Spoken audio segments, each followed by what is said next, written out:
simple exam, an O-level, when you take it 15, 16, and I took French. You had to have a foreign language. I failed it 6 times.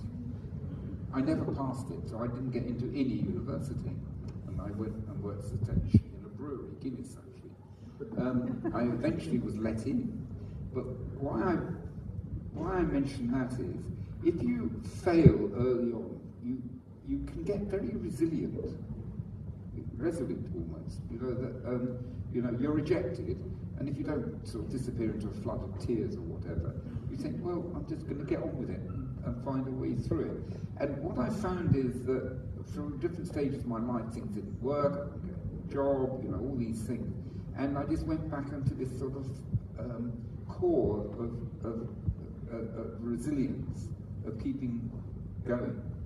And in science, you do have to keep going. Because how many times do our experiments not work? I mean, 80% of the time, really. How many times are our hypotheses wrong? 80% plus again. And you have to be able to cope with failure. And if you can't psychologically do that, then I think it's very difficult. I really do.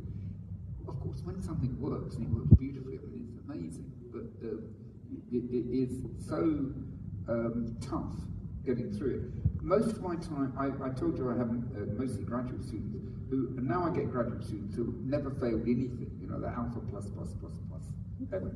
And I always say to them, you're going to come to my lab, and the first 6 months, everything will fail.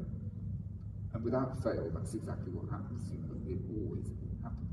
And they learn, because things do. If you're at the borderline of knowledge, you will fail a lot. There is actually, if you go back a bit further and you're confirming things or translating into applications where the failure is sort of a bit different, something may not work, but it's not the fundamental sort of principle. So I think early career, you've got to get used to failure and just get through it. Second thing I would say, at least in my early career, at least in my experience, is following where nature leads you as a biologist. Don't impose your own thinking too strongly on what's happening. Don't have an idea or hypothesis you're trying to prove to be correct.